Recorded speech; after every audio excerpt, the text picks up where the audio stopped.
దేశంలోని వ్యాపారులకు పెద్ద ఊరట.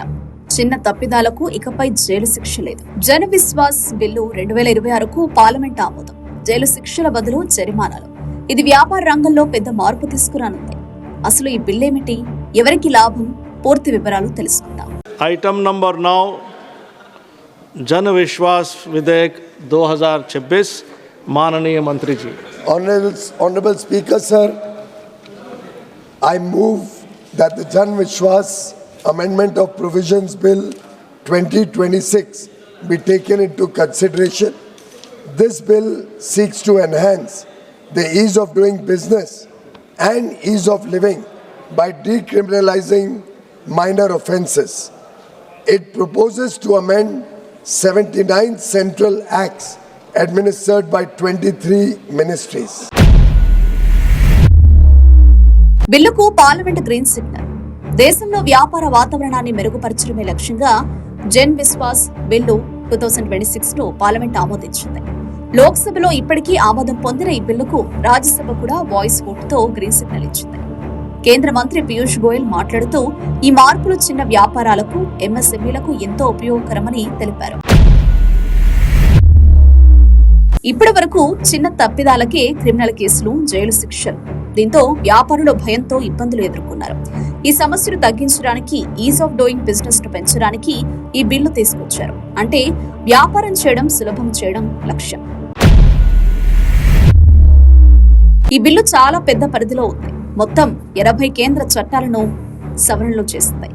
79 చట్టాల్లోని 784 నిబంధనల మార్పు, 23 మంత్రిత్వ శాఖల చట్టాలు ప్రభావితం.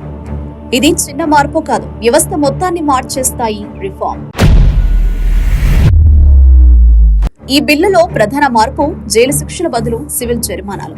ఉదాహరణకు డ్రగ్స్, కాస్మెటిక్స్ చట్టంలో ముందు జైలు శిక్ష ఉండేది, ఇప్పుడు జరిమానాతో సరిపెడతారు. నేషనల్ హైవేస్ చట్టంలో రోడ్లను ప్రమాదకరంగా మార్చితే 10 లక్షల నుంచి ₹1 కోటి వరకు ఫైన్. ఇది వ్యాపారులకు పెద్ద రిలీఫ్. కొన్ని నేరాలను పూర్తిగా తొలగించారు. తప్పుడు ఫైర్ అలారం ఇవ్వడం, జనన మరణ వివరాలు నమోదు చేయకపోవడం, కాపీరైట్ రిజిస్టర్లో చిన్న తప్పులు. ఇవి ఇకపై క్రిమినల్ నేరాలు కావు. ఈ బిల్లులో మరో ముఖ్యమైన మార్పు గ్రేడెడ్ కంప్లైంట్స్ విధానం. అంటే మొదటిసారి తప్పు చేస్తే హెచ్చరిక, రెండోసారి సూచనలు, మూడోసారి జరిమానా. ఇది వ్యాపారులకు మరింత సౌలభ్యం కలిగిస్తుంది. జరిమానా వ్యవస్థలో మార్పులు.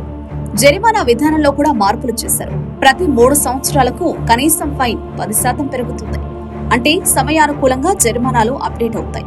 చట్ట అమలులో పారదర్శకత పెంచేందుకు విచారణ అధికారుల నియామకం, అప్పీల్ వ్యవస్థ ఏర్పాటు. అంటే వ్యాపారులకు న్యాయం సులభంగా అందుతుంది. ఈ బిల్లులో న్యూఢిల్లీ మున్సిపల్ కౌన్సిల్ చట్టంలో మార్పులు, ఆస్తి పన్ను వ్యవస్థలో సంస్కరణలు, విలువ నిర్ణయ కమిటీలో ఏర్పాటు, ఇవి కూడా చర్చపడ్డాయి. ఈ బిల్లు వల్ల చిన్న వ్యాపారులకు ఊరట, ఎంఎస్ఎంఈలకు పెద్ద లాభం, లీగల్ టెన్షన్ తగ్గింపు.